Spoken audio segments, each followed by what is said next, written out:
And Ali's on. see, member Ali. Here. Member Yutsra Ali, Here. Vice Chair Bondo. That's not working now. Vice Chair Bondo. Member Bryden. Member Lena. Here. Member Noor. Member Opperman. Here. Member Sautel. Here. Student Representative Fitzgerald. Student Representative Kantiba. Student Representative Lee. Here. Student Representative O'Brien. Student Representative Ziegler. Chair Lentz. Present. Thank you. And now the Pledge of Allegiance. Pledge allegiance to the flag of the United States of America and to the republic for which it stands, one nation, under God, indivisible, with liberty and justice for all.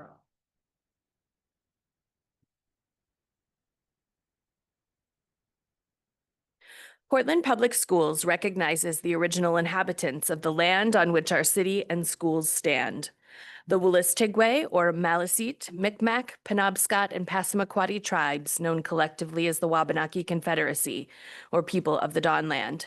We are honored to have Wabanaki children among our students today, and as a district, we are committed to making the past, present, and future of Wabanaki peoples visible in our schools and classrooms. As a reminder of our mission, the Portland Public Schools is responsible for ensuring a challenging, relevant, and joyful education that empowers every learner to make a difference in the world. We build relationships among families, educators, and the community to promote the healthy development and academic achievement of every learner. And our definition of equity. Equity is all people being held to high expectations and having access to opportunities that are reflective of their individual needs, identities, and experiences. Equity is achieved in Portland Public Schools when there are no identifiable differences in outcomes and experiences for any population subgroup. And now we're going to move on to public comment. So if there's anyone in the room that would like to give public comment, or if there's anyone in the internet or on Zoom, you can raise your Zoom hand. Just a couple more beats. Okay, I see no public comment. So I'm going to go ahead and move on to my remarks. They will be short tonight, but I just wanted to remind people that polls are still open until 8 o'clock. So if you're hearing my voice and you have not voted today, please go ahead and do that. And also just wanted to thank all of the city staff, the clerks, and all of the volunteers that make all of our polling places work so seamlessly every year. I'm very thankful to all of you. And then I just wanted to highlight some pretty cool things that are coming up in the district. Musical theater, especially since we're going to be getting some brand new curtains around the district and light boards and all kinds of things. It's just exciting to hear about productions that are coming up. So these are the ones that I know about, and Student Representative, if there are more that I don't name and you know them, please jump in. But we've got Peter Pan happening at King Middle School very soon. We have Mamma Mia here at Casco Bay High School. We've got Seussical the Musical happening at Portland High School in the spring. Yes. Mamma Mia is at Deering. So I believe Casco Bay is doing the Addams Family. I mean, this is why we have student representatives. Beautiful. Thank you so much. So Mamma Mia at Deering High School, and then we have the Addams Family here at Casco Bay. Does anyone else know any other middle school productions that are happening yet? I can do some more research before we come back next. Okay, but those are exciting opportunities to go and see our students performing and to support schools and the arts. So just wanted to flag those for you. And then Finally, I just wanted to thank all of the community members and teachers and students that came out to our community engagement sessions that have happened over the last 2 months. It was really a robust set of conversations that was transparent and candid, and it really does. I said this multiple times, but I really do believe that being in conversation with each other helps make our solutions stronger. And so just thankful to everybody that came out to all of those. And you're going to talk about Portland High School, correct? And their awards. I am. Okay, thank you. Yeah, Portland High School, their cross country teams did some pretty cool things. The girls team won at states, which apparently hasn't happened in a really long time. And the boys team came in second. So just congratulations to all of our students who are taking part in these. And I'm sure that we will have more to celebrate as the year goes on. So with that, I'm going to turn it over to the superintendent now. Good evening, everybody. It's great to be back, as I missed last week attending a conference, but it's good to see everybody and to reconnect. I have a handful of just announcements and reminders. First, just I'll lead off with something that most of our students are looking forward to hearing, is just a reminder that November 11th is a no school day, as it is a day to recognize and celebrate veterans. And so there's no school on Tuesday, the 11th. Our strategic plan guides our work and is something that we use at the board level to both set priorities and initiatives, as well as to monitor progress. Our schools started the process of monitoring their own progress this week. And so schools do step back meetings as well. And the first, I believe, 3 were today.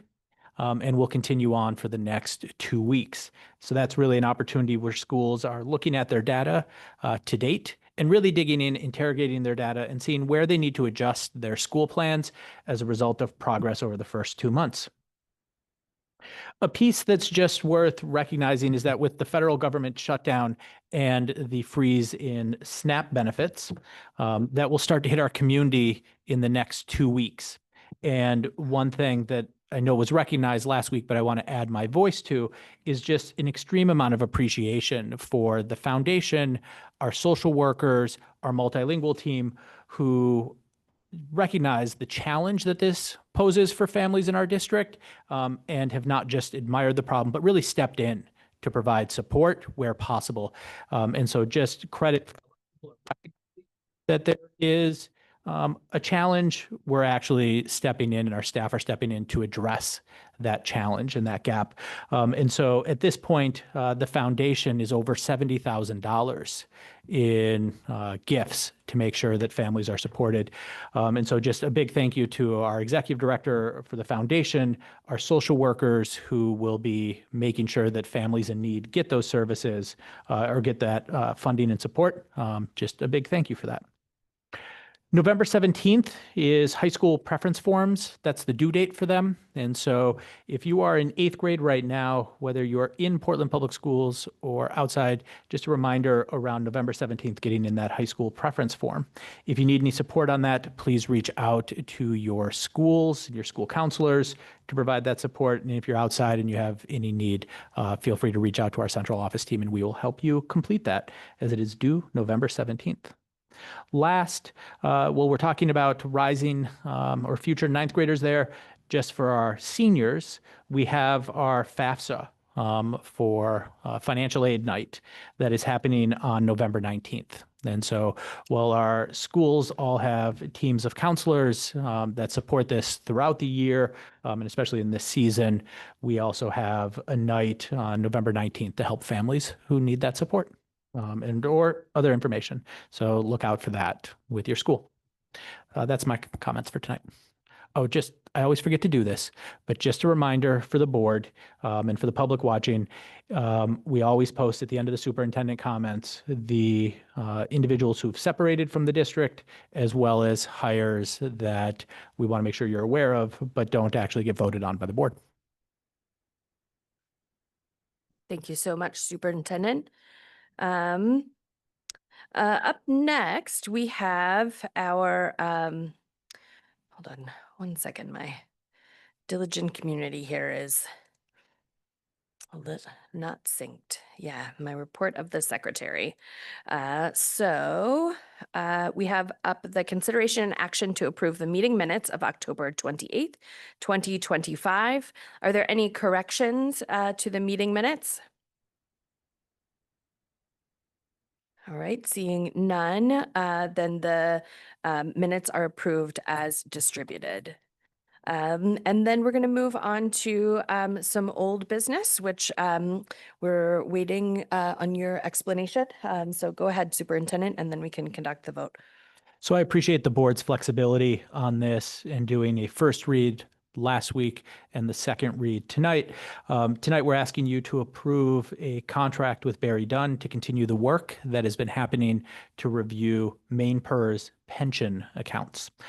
Just as background and context for this and a reminder, when the payroll challenges happened in the 22-23 school year, as we were reconciling and working through those issues, one of the things that was identified was that there were some historical errors in reporting of Maine PERS earnings as well as service years. And so we contracted with BerryDunn to partner with us with Maine PERS as well, and with our PEA union. And so Carrie Dowdy's also at the table to go through a review of every employee that's worked with us since 1996 to make sure that they have accurate service credit and earnings at Maine PERS so that when it comes time for them to retire, that they're able to get full credit on their pension. That contract, we first did a contract last year at about the same time for $500,000 that the board approved, and we are now in a spot where we need to renew it for the remainder of this year. And so this was budgeted. The ask in this contract is for about $370,000, and we're asking for that so that we can continue the review of corrections that are needed between 1996 and 2023.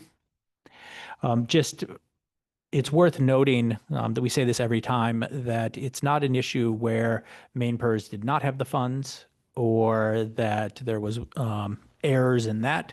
The funds have always been with Maine PERS. This is just about correcting and making sure that it's attributed to everybody in their right account. Two things that were updated in this contract versus the previous one is that the contract now includes language that requires that BerryDunn review 100 accounts each week.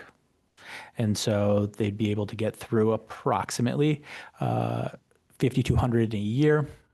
And then the other piece is that there's a bunch of work that happened this year to help Maine PERS with capacity to be able to quickly go from the report to entering the corrections into their account. And so there's language in there requiring that Maine PERS maintain and continue to do that report that helps out Maine PERS. And so tonight we are just asking for your approval for this contract that will run through the remainder of this fiscal year. And then we will come back and ask you for another in June that will line up with fiscal year 27. Thank you. So we're going to go ahead and we will bring this to the floor and then take a vote, and there's space for discussions and questions within that process. So is there a motion for the consideration and action to approve the new BerryDunn contract? Thank you, Board Member Opperman. Is there a second? Thank you, Board Member BerryDunn. Are there any questions from the board on the motion? Board Member BerryDunn, go ahead. Here. Is my microphone working? No. Speak loudly though. The home camp. No, you Okay. can. You. Can you hear me now? Okay, super.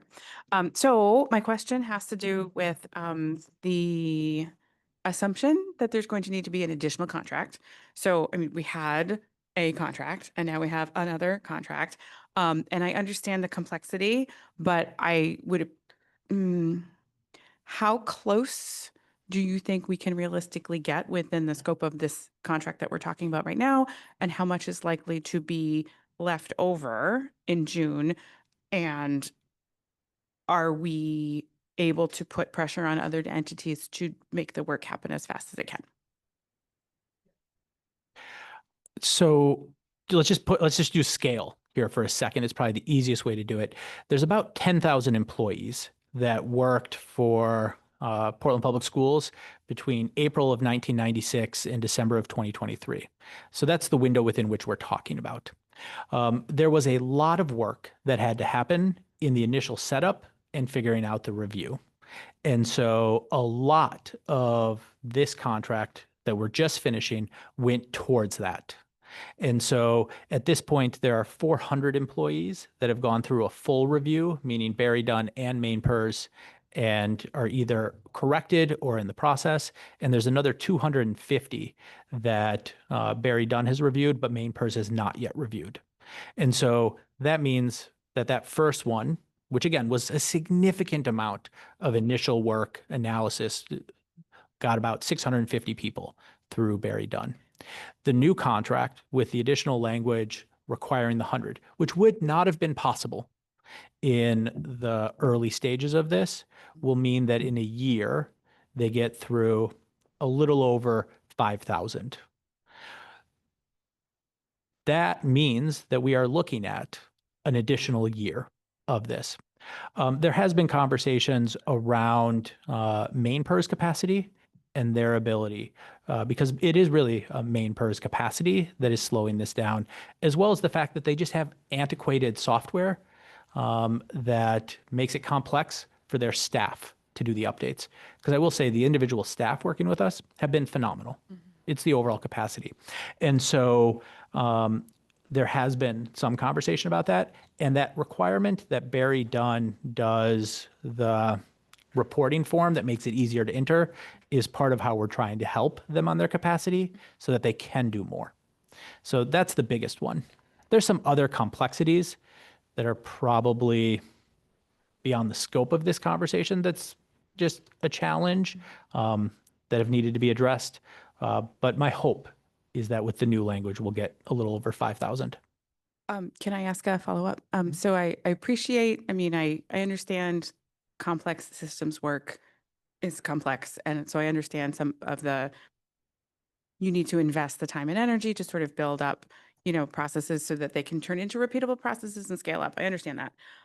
But I want to make sure that I'm understanding, did we pay BerryDunn $500,000 to get through 400? We paid BerryDunn for $500,000 to do initial analysis and to really understand the scope of the problem, the approach on which we were going to tackle it, and then to create something that doesn't automate, because each person requires an individual to review it, but allowed the keyable spreadsheet, as we call it, that goes to main PERS to be more automated. Okay. Okay. Well, I appreciate all the effort in terms of scaling this up so that we can get this done. Thank you. Thank you, Chair. Other questions from the board? I just had a couple of questions, just to follow up on Board Member BerryDunn. Is there any penalty, or did we consider any penalty if we don't make the progress that we hope we do within this contract? Penalty with BerryDunn? Yes. There's not. So the contract and the full wording is available on the website. There is not. We could certainly propose that. I'm not sure that BerryDunn would go forward with the contract. And so it feels like, just to be really candid, we're a little bit between a rock and a hard place around this. I think there's been significant progress in this, and I would say that the capacity issue is less around BerryDunn and more around main PERS. Okay, that is helpful. And also just a context reminder for the full board, like, it is incredibly hard to find people with the right skills and the capacity to do this work. So I'm saying that out loud to remind all of us. And thank you for that additional context about how you've thought about that. I don't think that we need to add anything. I think, mostly curious about how it's been thought about.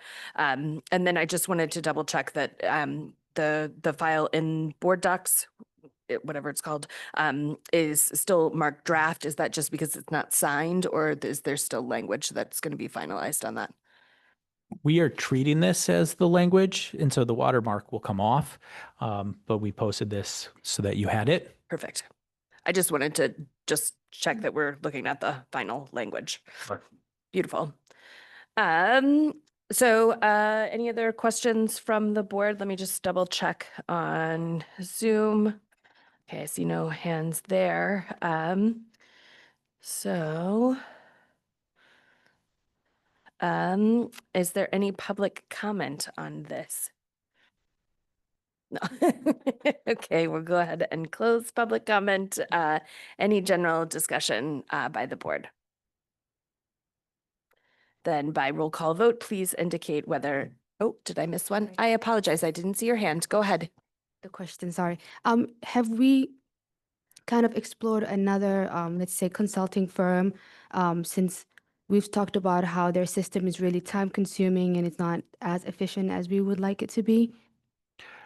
So the challenge for capacity after the initial learning is really on the pension fund side. So not something we have a choice on, right? So all of our teachers, our ed techs, our school leaders are automatically in the state's pension. And so that's what we're really talking about.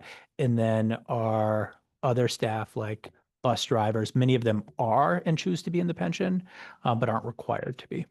And so we don't have flexibility on that. State law requires that we use it. And so we talked about this at one point, that the way we have to report to them is a text file. I would guess that you have not come across a text file in a very long time, if ever. And that's the reality of how it gets reported to MainPERS. And so that's part of the challenge.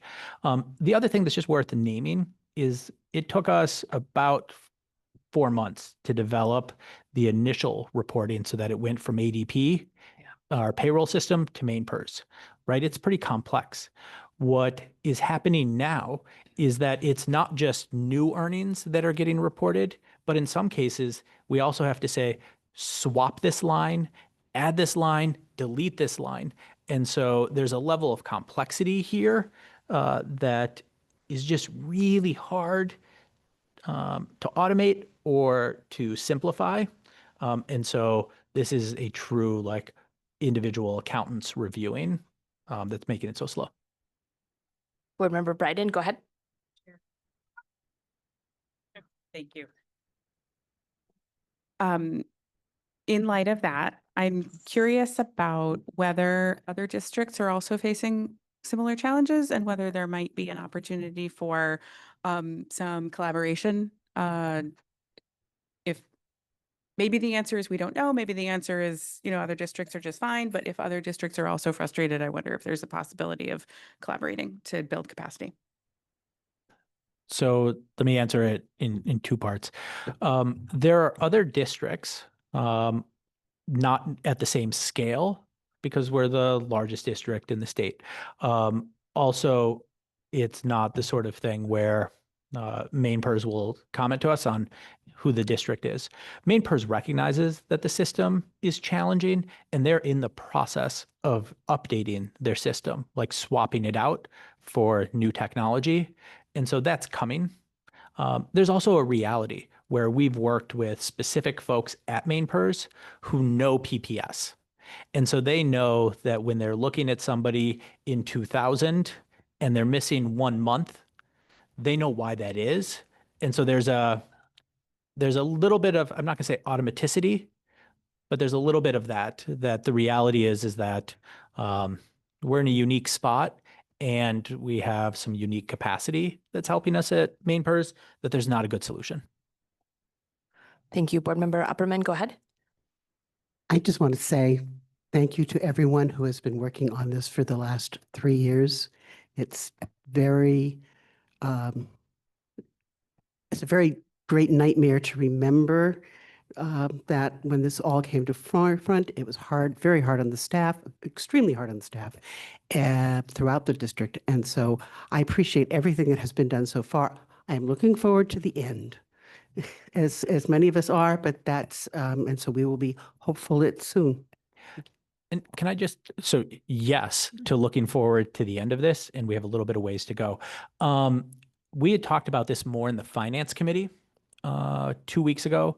And so just to bring in a little bit of the positive pieces and an update here that I think will help us is one is because there's been such a focus on 1996 to 2023, the reports coming out of our payroll system for 24 and 25 hadn't yet been entered by main PERS. And so it meant that all staff who had participated in the pension during those 2 years were missing those. Main PERS, in partnership with BerryDunn, not with BerryDunn, because BerryDunn didn't help with this, in partnership with our district finance team and with Carrie at the union, prioritized and got done all of our PLD. So those are the bus drivers, secretaries. They were finished last month. And teachers will be finished this month. And so it means that those 2 years of reporting will be caught up, and Main PERS is committed to us that moving forward, they will do each month as they receive it. And so it means that moving forward, we won't have any of the sort of like near-term challenges. It'll just be the historical. The other piece is I shared with them today. So they've always prioritized individuals who recently retired, are close to retiring, or have a life challenge that requires a quicker evaluation of the account. We shared with them tonight all of our active employees so that they will also work through those so that that will be caught up so that any of our current employees will be caught up in this batch of the contract that you're approving now. And so that's also good news just in terms of progress. And so we will see that. So I don't want to say that there hasn't been anything. There's been some pretty significant work here. It has unfortunately just taken longer to get the snowball rolling down the hill for the previous accounts. Board Member Lena? Thank you. Superintendent, can you clarify why Portland is paying for this work to be done and not Main PERS? Do you understand what I'm asking? Yeah. I'm trying to think about how to answer that. I mean, the reality is that we're paying for this because it's errors of historical reporting on our side that are needing to be corrected. And so that's the piece. Just like most folks that go through a review have anywhere from 0 changes to changes that add up to about $12,000 in total career earnings. That doesn't mean that it is deducting $12,000 from what they'd receive in the pension, but that's what it is. And so, unfortunately, when you look at from 1996 to 2023, that's a lot of payrolls that some individuals may have. But that's why we're paying for it. Thank you. I'm glad that we were able to revisit those points of context because I think they're really important. And I feel comfortable voting for this. I just want to make sure people feel clear that I feel confident in the process and what the superintendent has navigated this. So are there any other points of discussion from the board at this point? Okay, then we're going to go ahead and by roll call vote, please indicate whether you are in favor of the consideration and action to approve this BerryDunn contract. So Dr. Warren, whenever you're ready, please call the roll. Member Ali? Yes. Member Yusra Ali? Yes. Vice Chair Bondo? Member Bryden? Yes.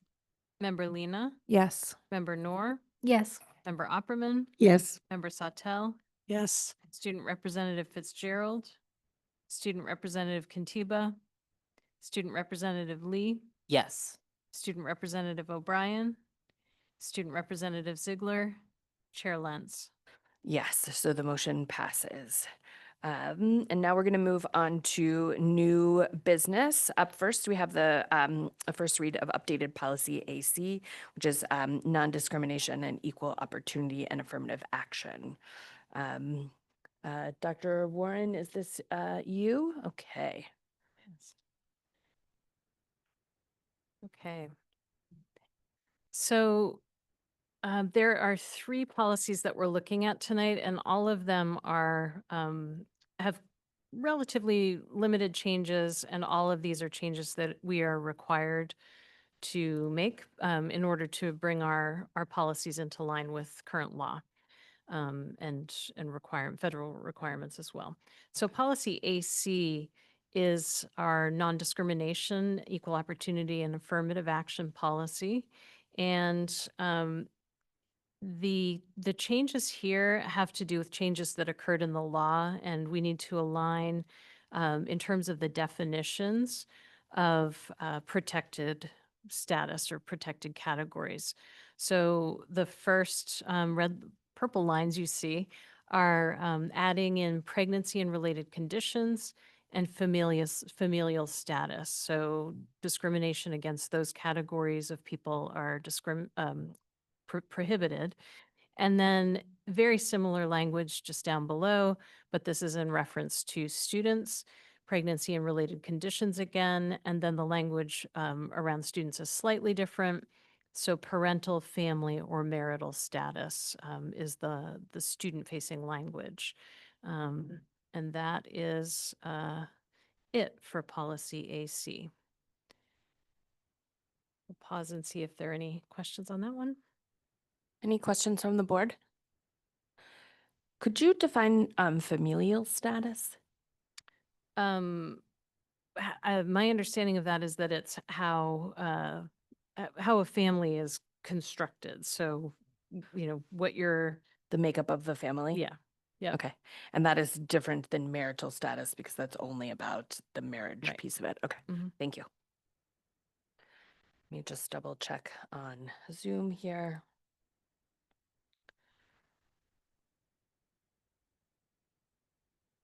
Sorry, I can't get my Zoom to open.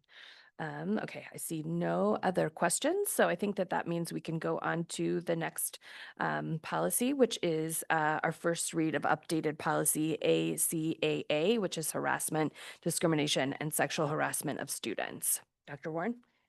So ACAA and ACAB are essentially the same language. So what you're going to see here is repetitive. ACAA is the student oriented policy, and ACAB is the staff oriented policy.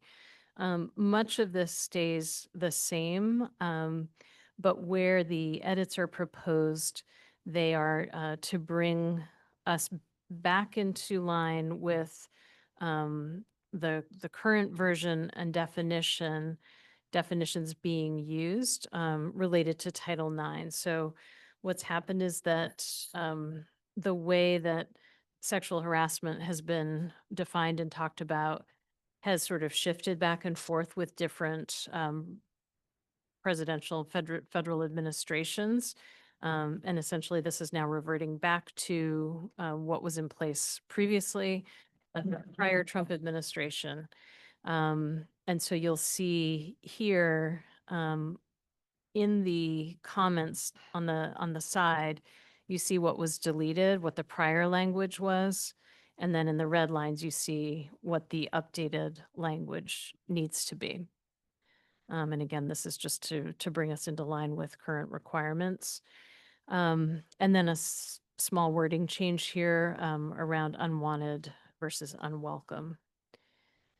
So those are the primary changes on ACAA. I also do just want to share that when the policy committee reviewed these two policies, ACAA and ACAB, there was a robust conversation around a suggestion by our attorneys that we remove this paragraph, which is in our current policy, and that it encourages the board, requires the board to direct staff to have an alternative reporting system that is anonymous. We do have that right now. And the policy committee took a look at that, debated it, and decided not to remove that paragraph, but to keep this clause related to an anonymous reporting system in this version of the policy. So that's why you're seeing that highlighted here. But that is currently, as passed on to the full board by the policy committee, that stays in right now. Are you ready for questions? Beautiful. Any questions from the board?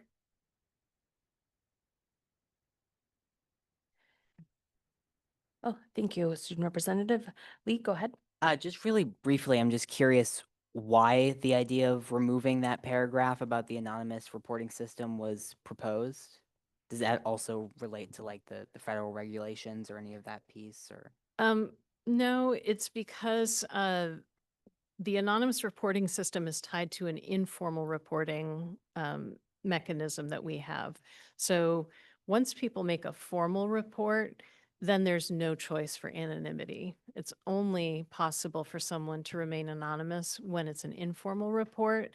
The lawyers were suggesting that the board might want to take that out because it complicates investigations when there's no person attached to who's making the report. So it just makes, usually it's the HR team that's leading that investigation, and it complicates it a lot because they don't know who to talk to get information.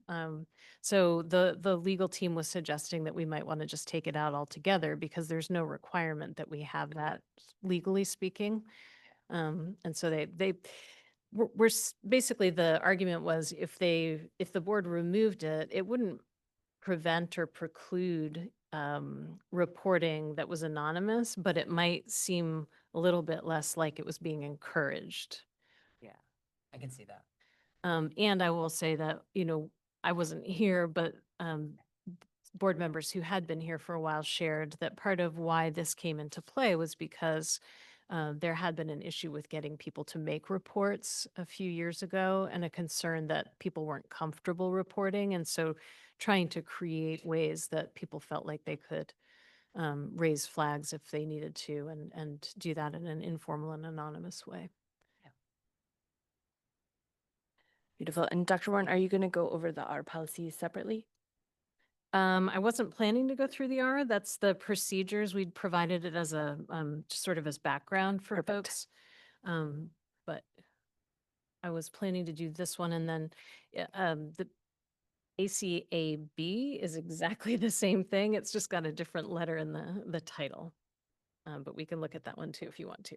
Yeah, I think it would be helpful to just walk through that one if you don't mind. So let me just read it into the record. So this is the first read of updated policy ACAB, which is harassment, discrimination, and sexual harassment of school employees.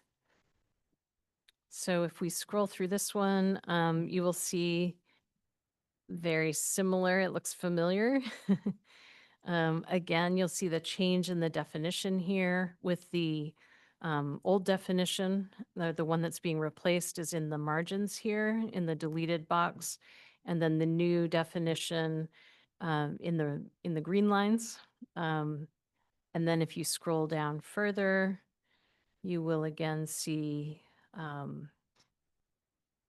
oops. That was it. I guess we did not highlight that language here around the reporting system. But it was the same conversation for both policies, whether the anonymous reporting should be considered for removal or not. And same decision on ACAB that the policy committee made to pass this on to the full board with that paragraph remaining in. Great. What questions does the board have? Or any questions? Okay. Well, thank you for all of that information. And then finally, we have consideration and action to move into executive session pursuant to 1 MRSA 40560 to discuss the Benefit Association of School Employees and Portland Administrators Association negotiations. So I'd be looking for a motion for that. Thank you. Board Member Ali, is there a second? Board Member Noor, all those in favor? That is unanimous. Thank you. So we'll take a 5-minute break and then move into executive session.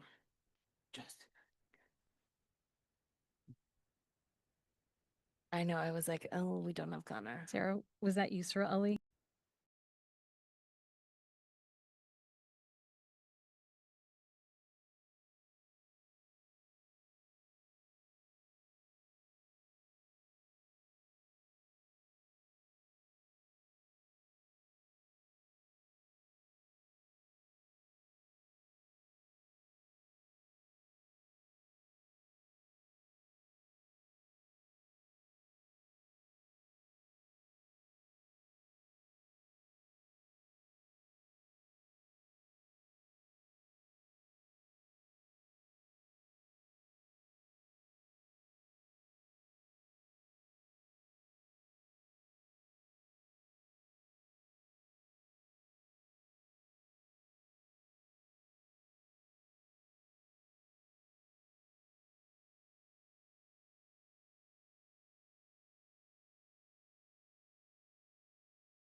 5.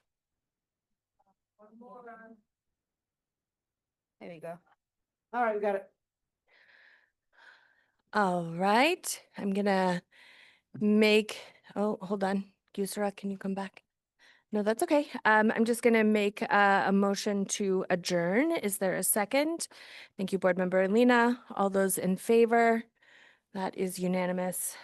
So we are adjourned at 8:21 PM. Good night. Thank you very much for your Good night.